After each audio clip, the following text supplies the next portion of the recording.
ছোট ভাবনারা কথা হয়, কিছু কথা জমে জমে কবিতারা হয়। কিছু ছোট ছোট ভাবনারা কথা হয়, কিছু কথা জমে জমে কবিতারা হয়। কিছু কবিতায় তারা যেন কবি হয়, কিছু কবিতায় তারা যেন কবি হয়। তারা আধারে ছড়িয়ে দেয় বাণী, নক্ষত্রাণী নক্ষত্রাণী নক্ষত্রাণী নক্ষত্রাণী নক্ষত্রাণী নক্ষত্রাণী।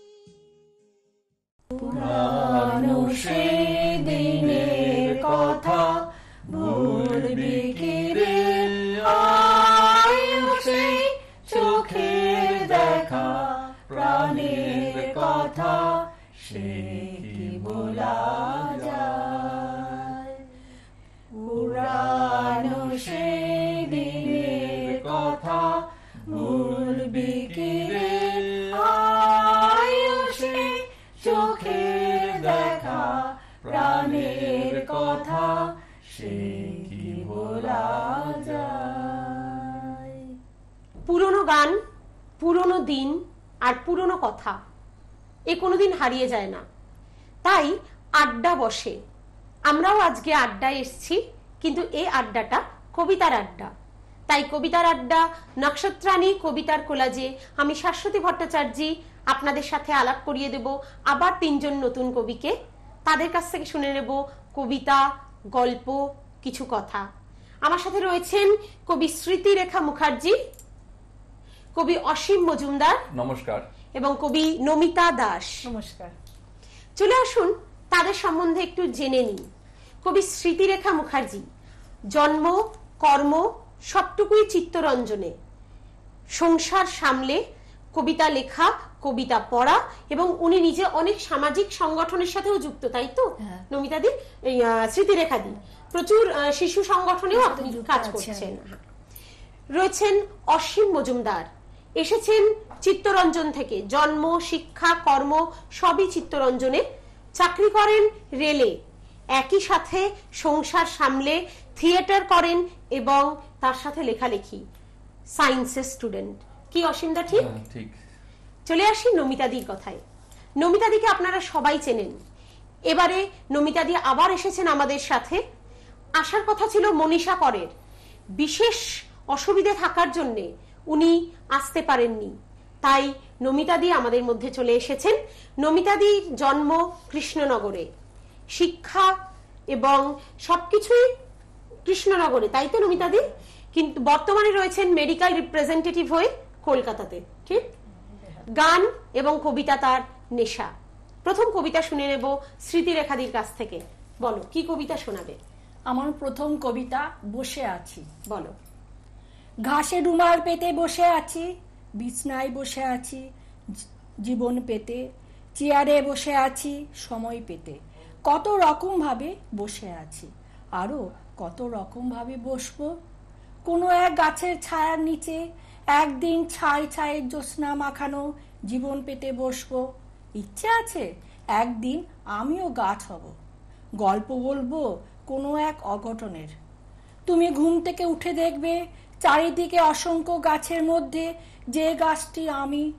কথা বলছি না, হাসি বা কান্না কিছু না, অথচ তোমাকে দিচ্ছি আশ্চর্য এক অক্সিজেন, সেই আমি। বাহ! এই যে ক্রমাগত গাছ কাটার একটা সমস্যা আমরা দেখতে পাচ্ছি, সল্টলেকের এখানে অনেকদিন ধরে এই সমস্যাটা চলছে। তো যশোরে একটা হলো, যশোরে, হ্যাঁ নিশ্চয়ই। তো সেই পরিপ্রেক্ষিতে এই কবিতাটি কিন্তু অত্যন্ত গ্রহণযোগ্য। অক্সিজেন কিন্তু আমাদের গাছই দেয়। চলে আসি অসীমদার কবিতায়। অসীমদা, কি কবিতা শোনাচ্ছ? সদ্য গেল 25শে বৈশাখ, রবি ঠাকুরের। এখন আমরা রবি ঠাকুর, নজরুল ইসলামের রেশটা থেকেই গেছে। সেখানে কিছু আত্মগ্লানির জন্য আমি একটা কবিতা লিখেছি, যেটা নাম হচ্ছে এমন শাস্তি।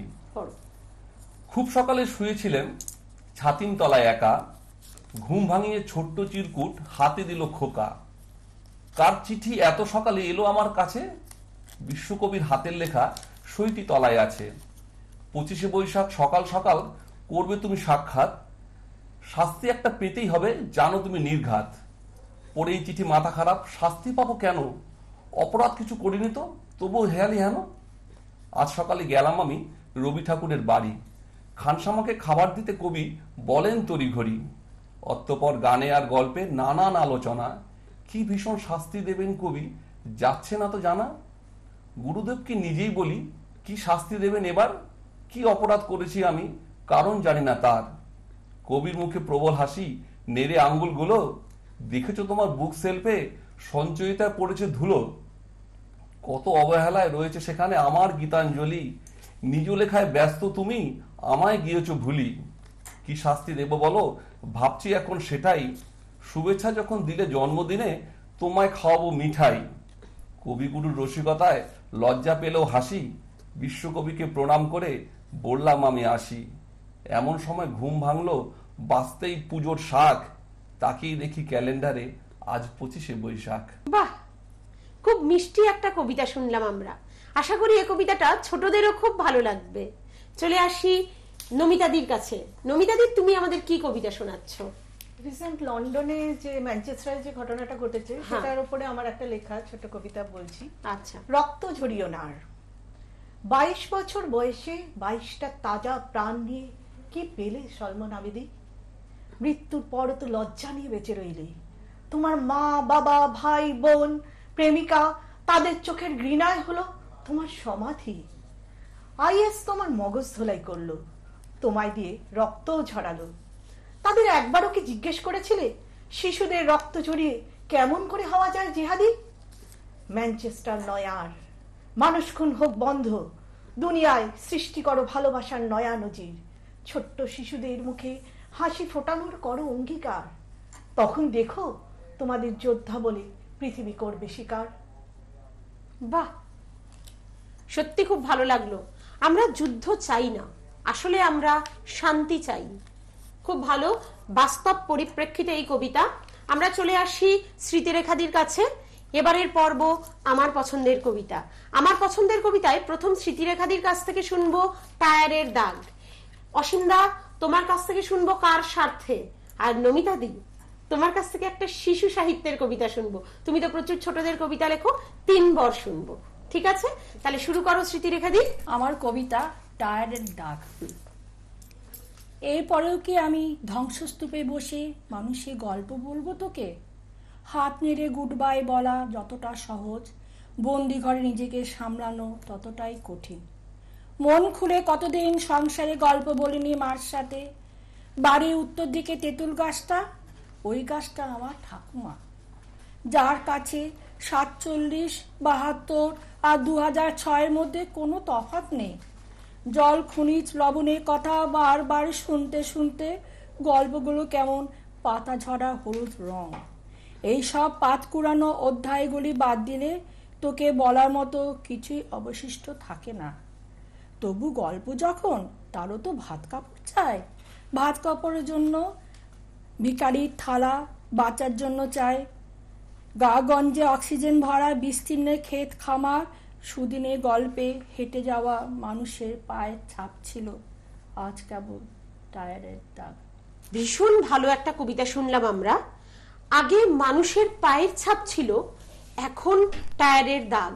অর্থাৎ উন্নতি এমন একটা জায়গায় পৌঁছে যাচ্ছে, আমরা ধীরে ধীরে যান্ত্রিক হয়ে যাচ্ছি। খুব ভালো লাগলো কবিতাটি। আমরা চলে আসি অসীমদার কাছে। অসীমদা, আমার পছন্দের তোমার কবিতা কার স্বার্থে? শোনা যায় না আজান, শোনা যায় না শঙ্খধ্বনি মন্দিরের ঘন্টা। সূর্য একবার ওঠে আবার ডুব দেয়, চাঁদ কখনো আসে আবার কখনো হারিয়ে যায়। হারিয়েছে অনেক কিছুই, বাউল মাঠ, বটতলার ছায়া, হোগলা বনে কচি কাচাদের লুকোচুরি খেলা। সকাল হলেই পাখি ডাকা ভোরে আমিনা জহরে মারা যেত যে যারা আপন কাজে। সেসব দিন আজ কোথায় সব হারিয়ে গেছে, বদলে গেছে কারো কারো স্বার্থ রক্ষায়। এখন বদলে যাব অশান্ত গ্রাম, ভর দুপুরে গা হিম করা নিস্তব্ধতা, লালচে সবুজ পুকুর, আগুনে পোড়া ঘর বাড়ি। হলদে হয়ে যাওয়া শুকনো কলাবন, ভেঙে যাওয়া রাস্তা কিছু ভুল হিজিবিজি ইতস্তত আতঙ্ক। এবার ফাগুনে একটাও পলাশ গাছে ফোটেনি, একটাও লাল পলাশ ডাকিনি একটা কোকিল কুহু কুহু রবে। রক্ত হলি যে অসময়ে হয়ে গেছে, এইসব অনুভূতি তাই শব্দহীন। পোড়া গ্রাম তাই আজও খুঁজে ফেরে আমিনা, জহর আর মানবদের। দারুণ, ভীষণ সুন্দর একটা কবিতা এবং সত্যি ঘটনা অবলম্বনে এই কবিতা দীর্ঘজীবী হোক। চলে আসি নমিতাদির কাছে। নমিতাদি, ছোট্ট একটা কবিতা ছোটদের জন্য। 3 বর। জানো তো, আমি না কাল ভূতের দেশে যাব। যাবে আমার সাথে? মা যদি জানতে পারে যা বকুনি খাবো না, ভাবতেও পারবে না। 2-4 ঘা পড়তেও পারে পিঠে। তবু আমায় যেতেই হবে জানো। চাই যে আমার খান 3 বর। আরো হলে ভালো হতো, তবু 3টে হলেই চলবে আপাতত। প্রথমবারে কি চাইবো একটা ভালো বাবার মতো মোবাইল, সঙ্গে ফ্রি ওয়াইফাই। কারো কাছে বকুনি যেন না খাই, সবাই যেন আমায় খুব ভালোবাসে। 2য় বর এটাই চাই। মাত্র আর একটা বর আছে, ছোট্ট কেন দোকানে বাসন মাজে। ভূতের রাজা দিও ওকে বর, ওর যেন হয় আমার মতো ঘর। বড়দের বকুনি না হয় একটু খাবো, বড় হই তখন নয় মোবাইল পাবো। সব বর না দাও চেয়েছি যা যা, শেষ বরটা দিও ভূতের রাজা। কি অপূর্ব চাওয়া! একটা ছোট্ট শিশু, তার অনেক কিছু চাওয়া, কিন্তু সে এটা ভোলেনি যে তার মতো আরো একজন কেউ রয়েছে যে অনেক কিছু পায় না। আমাদের যারা বাচ্চারা রয়েছে, শিশুরা রয়েছে, আমরা যদি তাদের মধ্যে এই ভাবনাটাকে প্রতিনিয়ত তুলে দিতে পারি, তারা যাতে অন্যের জন্য ভাবে, সমাজের জন্য ভাবে, তাহলে বোধহয় একদিন আমাদের সমাজ স্বপ্নের মতো সুন্দর হয়ে উঠবে। চলে আসছি স্মৃতিরেখাদির কাছে প্রশ্নোত্তর নিয়ে। এটা আমাদের আলোচনা পর্ব। প্রথম প্রশ্ন, কবিতা যদি সহজ করে লেখা হয় তাহলে তা অত্যন্ত গ্রহণযোগ্য হয়। সেক্ষেত্রে কবিতার জটিলতার প্রয়োজনটাই বাকি, জটিল করবার দরকারটাই বাকি। প্রশ্নটি করছেন বৈশাখী চ্যাটার্জি। আমার কবি বন্ধু খুব ভালো প্রশ্ন করেছে। আমি মনে করি সহজ কবিতা লেখা সবচেয়ে কঠিন। এই জটিল সময় মনে ভাব প্রকাশ করতে কেউ কেউ ভাব ভাষার জটিলতা আশ্রয় নেয়। আমাদের চেষ্টা করতে হবে আরো সহজ ভাষায় কবিতা লেখার। একদম সত্যি কথা যে সহজ ভাষায় কবিতা লেখাটা বোধহয় সবচেয়ে কঠিন, কিন্তু সেটা খুব দরকার। না হলে মানুষের মধ্যে আমরা পৌঁছতে পারবো না কবিতা দিয়ে। তো আসুন চেষ্টা করি একটু সাবলীল ভাবে সহজ ভাষায় কবিতা লিখি। আমরা চলে আসি অসীমদার কাছে। অসীমদা প্রশ্ন করছেন আলপনা মিত্র।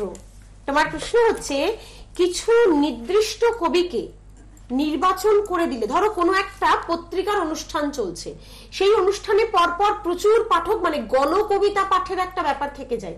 তাতে কি হয়, অনেকে কবিতা পড়ে, অনেকে কবিতা পড়ে না, এবং যারা কবিতা পড়ছে পরপর লাইন দিয়ে পড়ার জন্য অনেকে তাদের কবিতা শোনে না, অর্থাৎ ভালো শ্রোতা আস্তে আস্তে কমে যায়। তো সেক্ষেত্রে যদি লটারি করে কিছু নির্দিষ্ট কবিকে নির্বাচন করে দেওয়া হয় কবিতা পড়ার জন্য, সেক্ষেত্রে কি তোমার মনে হয় পাঠ প্রক্রিয়াটা কোনো উন্নত হতে পারে? প্রশ্নটি শুধুমাত্র যে আলপনা মিত্র করছেন তা নয়, এই একই প্রশ্ন করছেন অনুপম দাস শর্মাও। বিষয়টা খুব জটিল, কোনো বিভিন্ন ভাবের ব্যাপার আছে। ব্যাপারটা যদি ধরুন কতগুলো কবিতা যেহেতু লটারির মাধ্যমে হলো, 10 জন কবিতা হয়তো কবি পাঠ করলো, কিন্তু আমরা অনেক কবি কিছু উৎকৃষ্ট মানের কবিতা আমরা হয়তো পেলাম না, পাবো না, সেটা সম্ভব না, কারণ 10 জন কবিতাই শোনা হবে। কিন্তু আমার মনে হয় যদি বিষয়বস্তু যদি ঠিক থাকে, সেখানে 40 কেন 60 জন কবি যদি কবিতা পাঠ করে, তাহলে কিন্তু শ্রোতাদের কাছেও খুব সুন্দর গ্রহণযোগ্যতা আসে। তাই জন্য এটাও কোনো একটা বাস্তব কথা না যে মানে আমরা 400 কবিতা বলবো কি 300 কবিতা কি 10টা কবিতা, সেটা বিষয় না। বিষয়টা হচ্ছে আমাদের বিষয়বস্তুটা ঠিক মতো তুলে ধরতে পারি। যারা কবিতা লিখি তারা যেন বিষয়বস্তুটা একরকম না হয়, বিভিন্ন লোক বিভিন্ন রকম ভাবে কবিতা গ্রহণ করে, সেটাই আমাদের গ্রহণ করা উচিত। যে শুনবো কবিতা যেন ভালো কবিতা শুনতে পারি, সেই জন্য তো আমাদের আশা কবিতা অনুষ্ঠানে। ঠিক, বিভিন্ন অনুষ্ঠানে আমাদের প্রচুর পাঠক যেমন থাকেন, তেমনি প্রচুর গণকবিতা পাঠের ব্যাপারে প্রচুর কবিরা আসেন। সেক্ষেত্রে আমরা লটারি করে কয়েকজনকে না নিয়ে ভালো কবি এবং ভালো কবিতাকে যদি আমরা বাছাই করতে পারি তাহলে হয়তো পাঠকরাও অনেক বেশি আনন্দিত হবে এবং রসসাধন করতে পারবে, তাই তো? অনুপম দাকে অনেক অনেক ধন্যবাদ, দারুণ প্রশ্ন অনুপম দা, এবং আলপনা দিও তোমার প্রশ্নটিকে গ্রহণ করেছেন। চলে আসি নমিতাদির কাছে। নমিতাদি, প্রথম প্রশ্ন, বই বিক্রির হার ধীরে ধীরে কমে যাচ্ছে, মূলত কবিতার বই বিক্রির হার কমে যাচ্ছে, বলতে পারো খানিকটা আমাদের অনুরোধের উপরেই ডিপেন্ড করতে হয়। কবিতা আমাদের যারা আত্মীয় স্বজন তাদের কাছে বারবার অনুরোধ করে আমাদের কবিতার বই বিক্রি করতে হয়। তো এর ভবিষ্যৎ, একটা জিনিস প্রায়ই শোনা যায় যে আজকে নেটের যুগে আর কি, যেহেতু মোবাইল হয়েছে, নেটে অনেক অনলাইন বিভিন্ন ম্যাগাজিন পড়া যাচ্ছে, বই বিক্রি কমে যাচ্ছে। কলেজ স্ট্রিট আমি রিসেন্ট গিয়েছিলাম একদিন, হ্যাঁ, তো গিয়ে কিন্তু দেখছি যে আমি দেশ পাবলিশার্স আমি নাম করে বলছি যে এখানে একটা বিভৎস গিজগিজ করছে ভিড়, মানে এইরকম কিন্তু আমরা কিন্তু সব জায়গায় দেখছি। মানে ইনফ্যাক্ট যদি মানে পাবলিশিং হাউসগুলোতে দেখা যায় তাহলে কিন্তু বই বিক্রি কিন্তু কমেনি। এবার এখন দেখো, যদি বলো যে বই বিক্রি মানে কবিতার বই যে নিজেদের, এখন দেখো যদি কবিতার বইয়ের মান ভালো থাকে তাহলে কিন্তু সেই বই বিক্রি হয়। এখনো কিন্তু গল্পের বই, কবিতার বই বিক্রি হয় এবং লোকে কিনে পড়ে। কিন্তু যতই অনলাইন ম্যাগাজিন আসুক, অনলাইন ফেসবুকে কবিতা পাওয়া যায়, গল্প পাওয়া যায়, সবকিছু থাকলেও কিন্তু কবিতার বই কিনে কিন্তু কোয়ালিটি মেনটেন করতে হবে। অবশ্যই মূল কথাই হচ্ছে তাই। হ্যাঁ, সবার আগে হচ্ছে যদি ভালো কবিতার বই হয় তাহলে কিন্তু দর্শক কিনে পড়বে। আজ কিন্তু ভালো কবিদের লেখা বা ভালো যে তারা কিন্তু পড়ে থাকে না কবিতার বই। ঠিক, অর্থাৎ কবিতার মান উন্নয়ন হওয়াটা কিন্তু খুব জরুরি। কবিতার মান যদি ভালো হয় দর্শকরা নিশ্চয়ই কবিতার বই কিনে পড়বেন। চলে আসি আবার কবিতা পর্বে। এবারে আমরা প্রথম কবিতা শুনে নেব স্মৃতিরেখাদির একটা প্রিয় কবিতা। বলো। আমার কবিতা মাফ করবেন মাস্টার মশাই। বেশ, আমাকে মাফ করবেন মাস্টার মশাই, 3 দিন স্কুলে আসতে পারিনি, না আসতে পেরে ভীষণ কষ্ট পেয়েছি। তার থেকে বেশি কষ্ট পেয়েছি সেই দিন যেদিন ট্রেন অবরোধ ছিল, স্টেশনের ধারে রক্তাক্ত যুবকের মৃতদেহ, রক্তে ভেজে তার জামার রং লাল, চারপাশে উন্মুক্ত মানুষের ভিড়। কে বা কারা রক্তাক্ত করলো সেই দেহ? কে নিয়েছে যুবকের প্রাণ? প্রতিবাদে শুধু ট্রেন অবরোধ, স্কুলে আসতে পারিনি মাস্টারমশাই।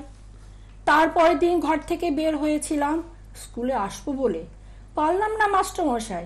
দোকানপাট বন্ধ হয়ে গেল নিমেষে, দুদলে বোমাবাজি চলল। মা বলল, খোকা ঘর থেকে বের হোস না বাবা, স্কুলে নাই বা গেলি। মা হাত ধরে টেনে নিল ঘরে, দরজায় খিল আটকে দিল। আমি ঘরে জানলা দিয়ে দেখলাম আমার মতো একজনের রক্তাক্ত দেহ রাস্তার উপরে মৃত্যুর যন্ত্রণায় ছটফট করছে, হয়তো বোমার আঘাতে। স্কুল কামাই হলো, আমাকে মাফ করবেন মাস্টারমশাই। গতকাল ছিল পরিবহন ধর্মঘট, পেট্রোল ডিজেল মূল্যবৃদ্ধির বিরুদ্ধে। গায়ে গরিব মানুষের ঘরে আলো জ্বলবে না কেরোসিনের অভাবে, সেই সঙ্গে খাদ্য দ্রব্য আকাশ ছোঁয়া দাম। বেকার যুবকেরা রাস্তায় মিছিল করেছে, বলছে চাকরি চাই, চাকরি দাও।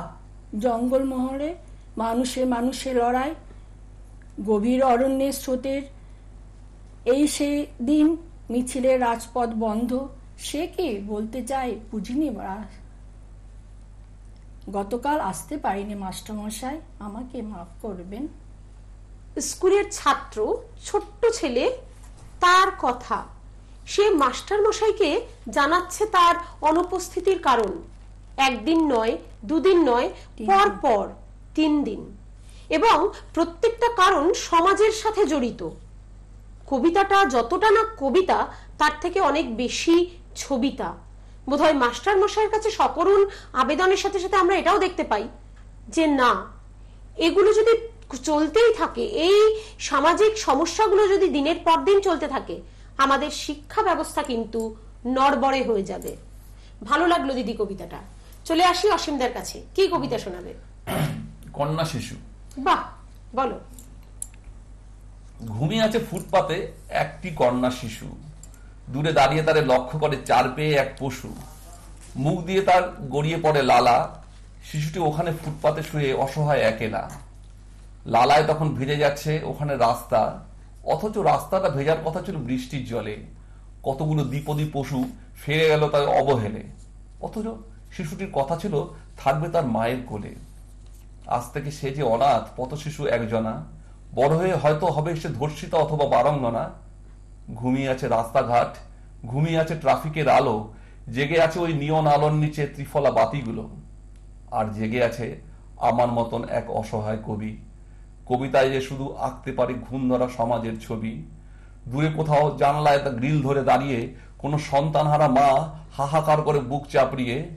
সমাজের অন্তঃপুর আজও দাঁড়িয়ে প্রজন্মর পর প্রজন্ম, সেখানে নারীর অপরাধ দিয়েছে সে কন্যা সন্তানের জন্ম। চাঁদের আলো ঢেকে গেছে, নেই কোনো তারা, সেই মেয়ে জানবে না কোনোদিন তার বাবা মা কারা। দেখুন, আবার সেই সামাজিক চালচিত্র যেখানে মেয়েরা অবহেলিত। যদিও সমাজ ধীরে ধীরে বদলাচ্ছে, তাও এই সমাজকে কিন্তু সম্পূর্ণ বদলে দেওয়া দরকার। একটা মেয়ের বা একটা শিশুর অবহেলা পাওয়া উচিত নয়।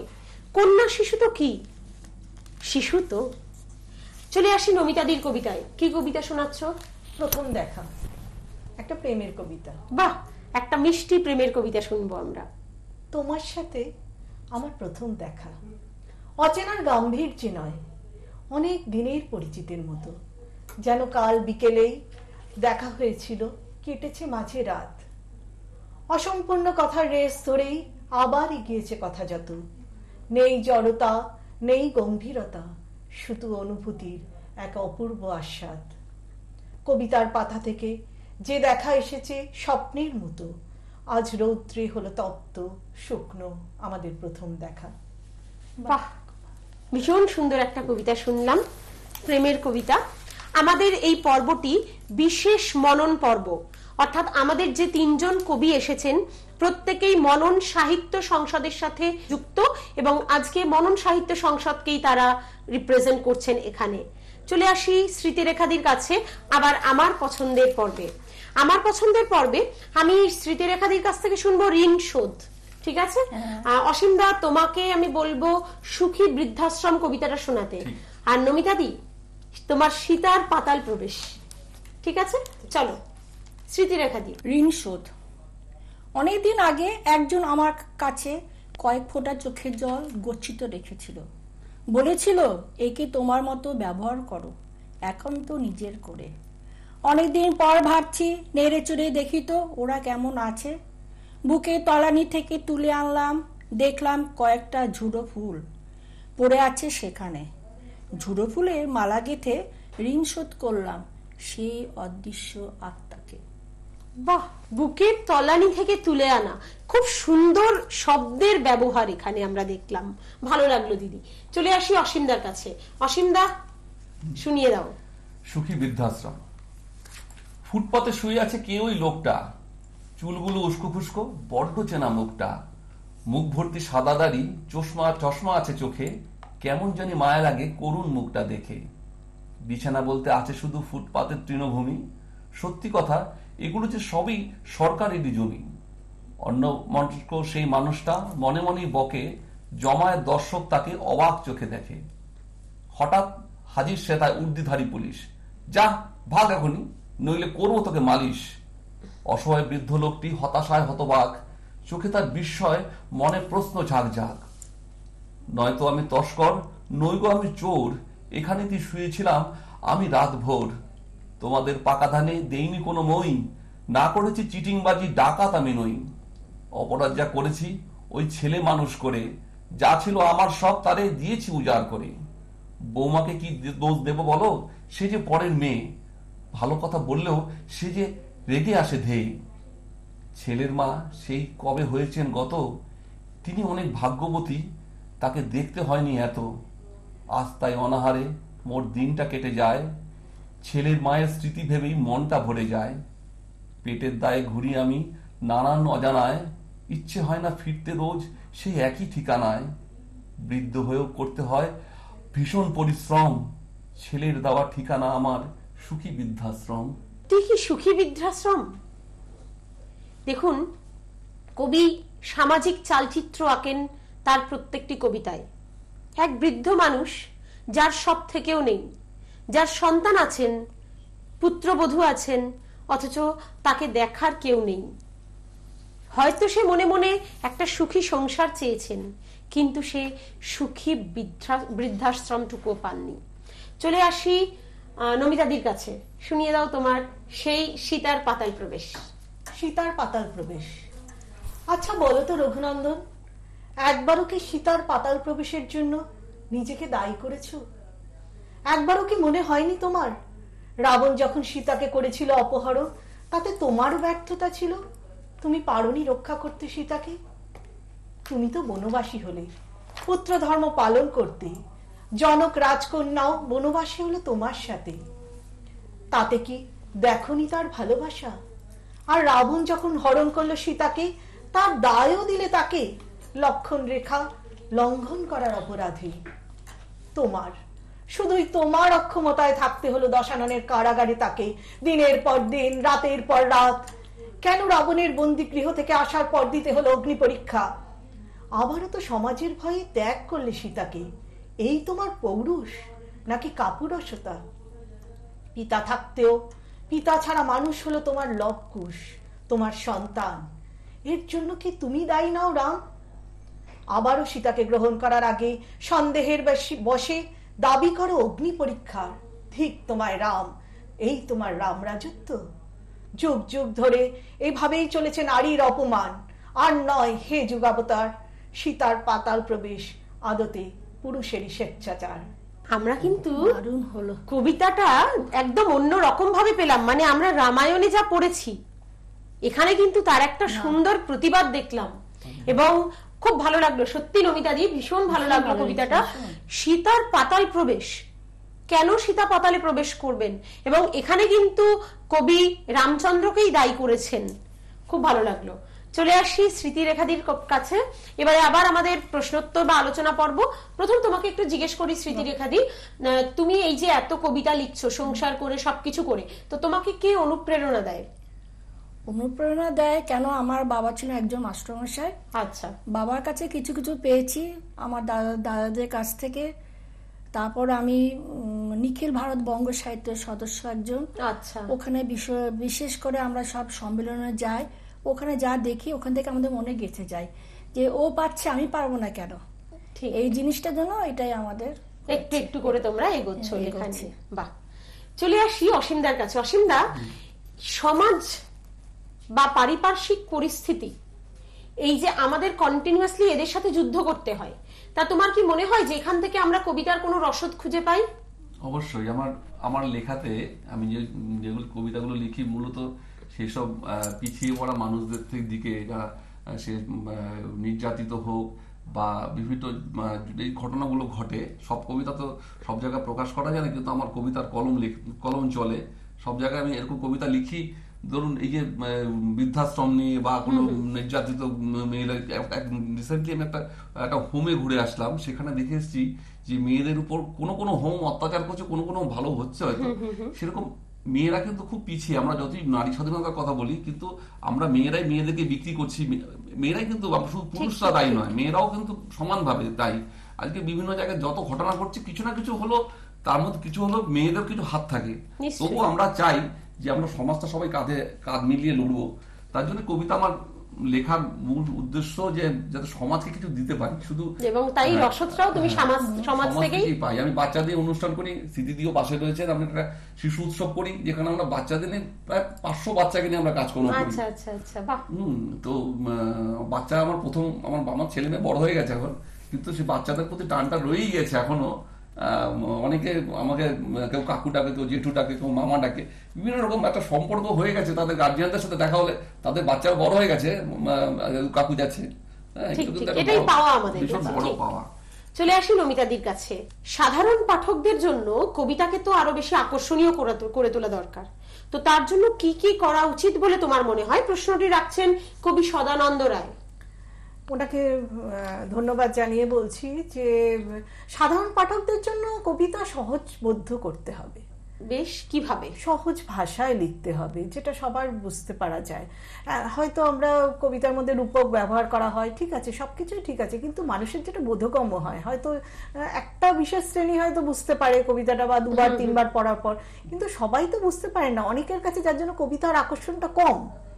এত দুর্বোধ্য হয়ে যায় বলেই কবিতা। আমরা কিন্তু আগে রবীন্দ্রনাথ বা নজরুল ইসলাম ওনাদের কবিতা যদি পড়ি, তাহলে কিন্তু আমাদের কিন্তু কখনো মনে হয় না যে আমাদের পড়তে ভালো লাগে, সবাই পড়তে ভালো লাগে। এবং সেই জন্য এখনকার দিনে আমাদের একটা নতুন একটু স্টাইলও হয়েছে বলতে পারা যায়, যে যত কবিতা যেন এমন কিছু শব্দ ব্যবহার করা বা মানে দুর্বোধ্য কিছু শব্দ ব্যবহার করে দিলাম যে মানুষের কাছে ডিকশনারি খুঁজে মানে বুঝতে হবে, বা এমন কবিতাটা জটিল করে দিলাম যে সেটা কবিতাটা কি বিষয়বস্তুটা বোঝা গেল না, সবাই বুঝতে পারবে না, হয়তো বিষয়বস্তুটা আছে, এবং একটা সুন্দর মেসেজ দিতে হবে কবিতাটা পড়বে সেইখানে। একটা তো সবার শেষে একটা সমাজের প্রতি আমাদের একটা মেসেজ, মানে যে কোনো কবিতা একটা বার্তা বহন করে, একটা বার্তা বহন করে। অর্থাৎ দিদির কথা অনুযায়ী কবিতা প্রধানত হওয়া উচিত অনেক বেশি সাবলীল, ঠিক তো? অর্থাৎ সহজ সরল ভাষায় সহজ সরল ভাবনাটাকে প্রকাশ করা। আরেকটা ব্যাপার যেটা উনি বলছেন সেটা হচ্ছে কবিতার মধ্যে একটা মেসেজ, অর্থাৎ একটা বার্তা বহন করার খুব দরকার, যে বার্তাটা মানুষের মধ্যে পৌঁছে যাবে। ঠিক বললাম তো? অবশ্যই, কারণ কবিদের তো একটু সমাজের প্রতিও সচেতনতা অবশ্যই একদম ঠিক। কবি কেন, যে কোনো মানুষ, আফটার অল তো সবার আগে কবির আগে একটা মানুষ, প্রত্যেক মানুষের দায়িত্ব থাকে সমাজের প্রতি একটা। যখন কলম একটা বিরাট একটা শক্তিশালী জিনিস, তো সেখানে একটা, এই এক্ষুনি কিছুক্ষণ আগে অসীমদার লেখায় বা স্মৃতিদির লেখায় এটা আমরা দেখতে পাচ্ছি যে এইরকম ধরনের লেখাগুলো তুলে ধরা দরকার, খুবই দরকার, কলমকে হাতিয়ার করে তোলা দরকার। নিশ্চয়ই। চলে আসি কবিতা পর্বে, আবার শুনে নেব স্মৃতিদির কাছ থেকে আরেকটা কবিতা। বলো। আমার কবিতা শব্দ খুঁজতে। বেশ, আসুন আমরা হাঁটি, শব্দটাকে শব্দ দিয়ে সাজাই পরিপাটি। শব্দ আছে বুকের ভিতর, চেতন ভূমির মাঝে, শব্দ কিছু ছড়িয়ে আছে ক্ষেত খামারের কাজে। কলকারখানাতে, অফিস দপ্তরে শব্দ আছে শব্দময়ীর ঘরে। আসুন আমরা বেরিয়ে পড়ি শব্দ খুঁজতে কবি, শব্দ দিয়ে গাঁথতে হবে ছবি, কাটতে হবে এমন কাব্যমালা, গলায় পড়ে উঠবে নেচে অজন্তা ইলোরা। শব্দ কিছু, নতুন কিছু শব্দ গড়ি, নতুন কিছু ভাবি, শব্দ দিয়ে খুলতে হবে ভাবের তালা চাবি। শব্দ ভেঙে শব্দ গড়ি, উর্দু সংস্কৃতে বাংলা আর আরবি ভাষা মিশেল করে দিতে। শিখতে হবে, লিখতে হবে এমন নিপুণভাবে, সব ভাষাকে ছাড়িয়ে মহাসাগর হয়ে যাবে। বুঝতে হবে, খুঁজতে হবে সুরে কিছু ভাষা, কলকলি ছলছলি ছুটছে কীর্তিন আশা।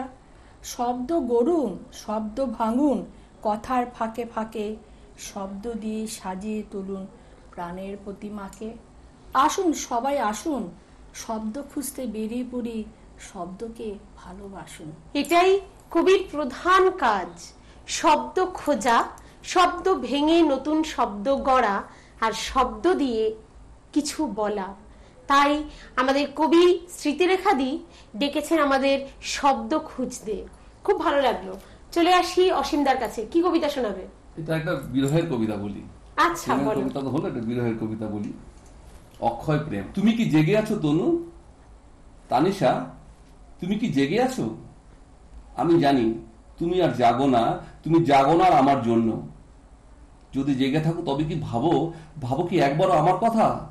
ভাবনাতে একবারও আমার মুখটা তোমার মনে পড়ে? কখনোই তোমার মনে পড়ে না। যদি বারান্দায় একবার এসে দাঁড়াও, দেখো আকাশ ভর্তি কত তারা। একদিন ওই তারারাই আমাদের আপন ছিল, ওরাই আমাদের সাথে কত কত কথা বলতো। আজ তুমি নেই, তাই তারারাও অভিমানী, ওরা একবারের জন্য ফিরে তাকায় না।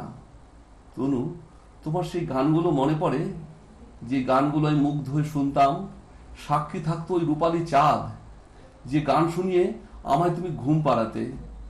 জানি আজ সবই ভুলে গেছো তুমি, ভুলে গেছো সব স্মৃতি আর সব ভালোবাসা। তুমি এখনো জাগো, তবে আমার জন্য নয়, অপেক্ষায় থাকো, সেও আমার জন্য নয়। তনু, তোমার কি মনে আছে আমার নাম? কত নামে আদর করে ডাকতে আমায়। আজ সেই সকল তোমার বিস্মৃতি অতলে। তনু, আজ আমি তোমার মনে অস্তিত্বহীন। জানো তনু, স্যাঁতস্যাঁতে কুকড়ে থাকা মন বিরহের ভীষণ পছন্দের বাসভূমি। পিছলে যাওয়া শিথিল ভালোবাসা, অযাচিত মর্যাদার করেছ অবহেলা তুমি। মনের গভীরে শিকড় গিয়েছে নেমে, আধার ক্রমশ হয়েছে ভীষণ গাঢ়। বনের চতুর্দিকে দিয়েছ পাঁচিল তুলে, নিষিদ্ধ তাই আলোর প্রবেশ সেথায়। এক সমুদ্র ভালোবাসা থেকে তুমি অনেক অনেক দূরে। তুমি চলে গেছো মস্ত পাহাড়ের চূড়োয়, খেলার ছলে শুধু বলেছিলে আমায় ভালোবাসো। তোমার জীবন তবু হোক আলোকময়, প্রেম ইতিহাসে জানি জানি রবে চিরক্ষয়। বিরহের কবিতা, অর্থাৎ যা পাওয়া উচিত ছিল কিন্তু পাওয়া হয়ে ওঠেনি, এটা তার কবিতা। চলে আসি নমিতাদির কাছে। নমিতাদি কি কবিতা শোনাবে? এবি স্মরণ করো। বেশ, এবি স্মরণ করো। কাল তুমি বৃষ্টি চেয়েছিলে, দিলাম আজ। ভিজলো তোমার ভিতর বাহির, ভিজলো যে অন্তর। সাপের মতো কিছু ইচ্ছা ঘরে, তোমার প্রশ্রয় পেলে স্পর্ধা বাড়ে। যেহেতু জানি গড়লেও ফলাতে পারো অমৃত শস্য তুমি, দেখো শুধু বিষ বৃক্ষ না হয় যেন। যদি নিতে পারো আমার দুঃখের বিষ, এসো বৃষ্টির দিনে মাঠে নবান্নের বীজ বুনি। শস্যে উঠুক ভরে জমি, ছড়ুক আমার বীজ তাতে।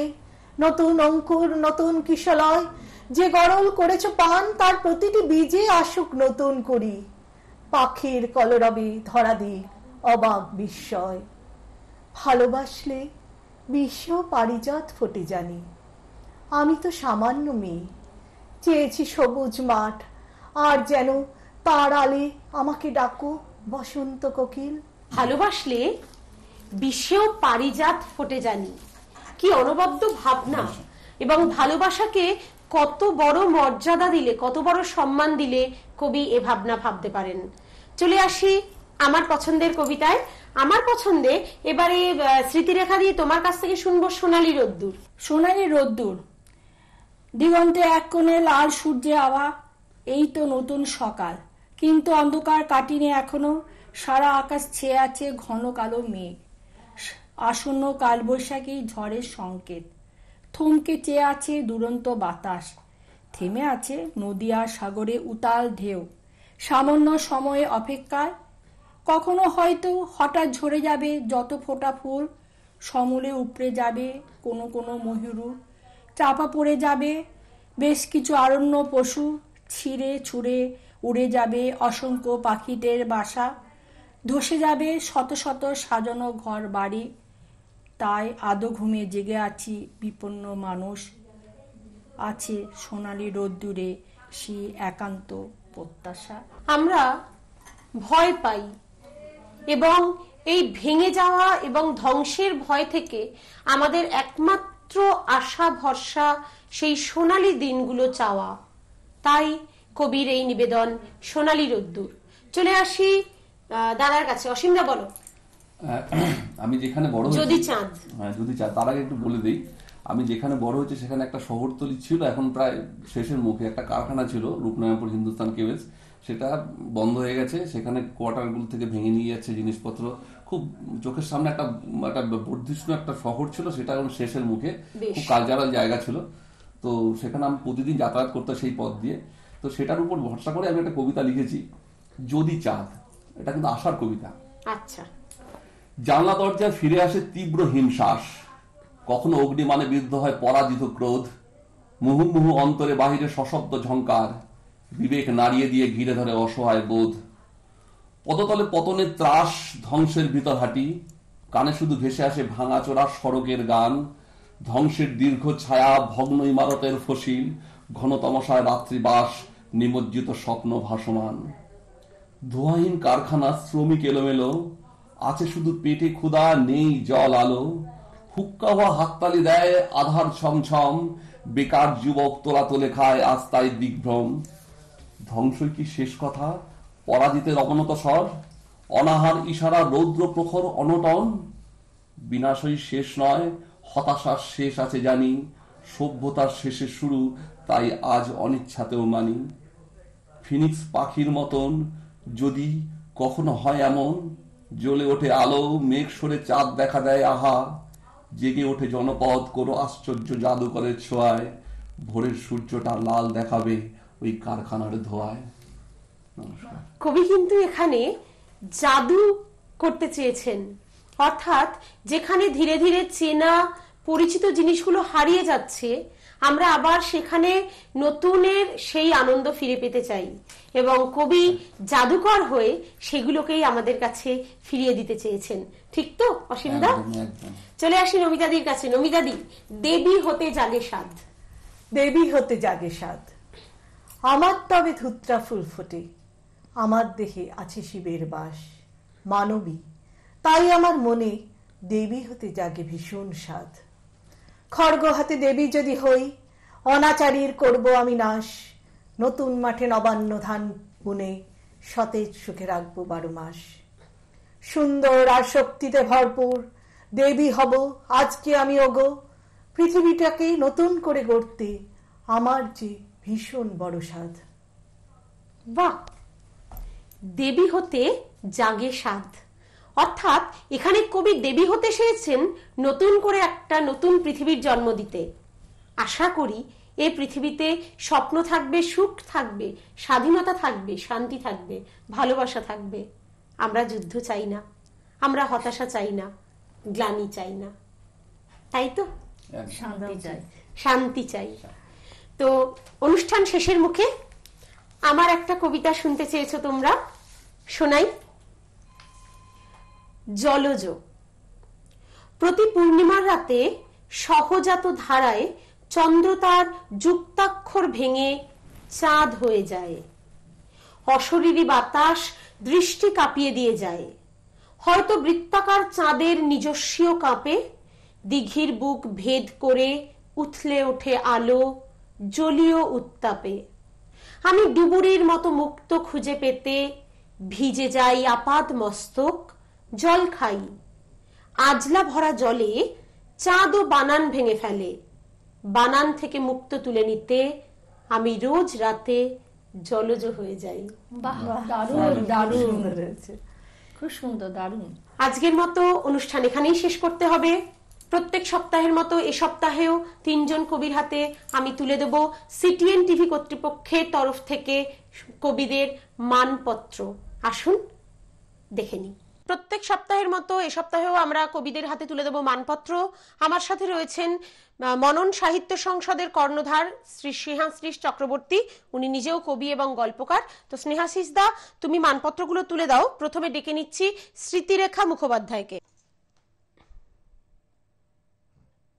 ডেকে নিচ্ছি কবি অসীম মজুমদার মহাশয়কে। মানপত্র তুলে দিচ্ছেন কবি স্নেহাশিস চক্রবর্তী, মনন সাহিত্য সংসদের কর্ণধার।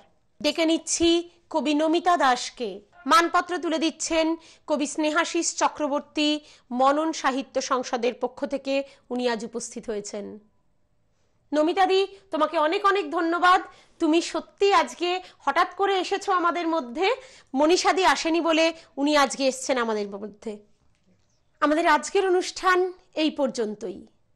আবার পরের সপ্তাহে 3 জন নতুন কবিকে নিয়ে আপনাদের সামনে উপস্থিত থাকবো আমি, শাশ্বতী ভট্টাচার্য।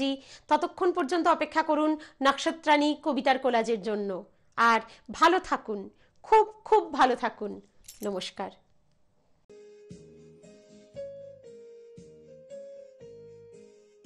কিছু ছোট ছোট ভাবনারা কথা হয়, কিছু কথা জমে জমে কবিতারা হয়। কিছু ছোট ছোট ভাবনারা কথা হয়, কিছু কথা জমে জমে কবিতারা হয়। কিছু কবিতায় তারা যেন কবি হয়, কিছু কবিতায় তারা যেন কবি হয়। তারা আধারে ছড়িয়ে দেয় বাণী, নক্ষত্রাণী নক্ষত্রাণী নক্ষত্রাণী নক্ষত্রাণী নক্ষত্রাণী নক্ষত্রাণী।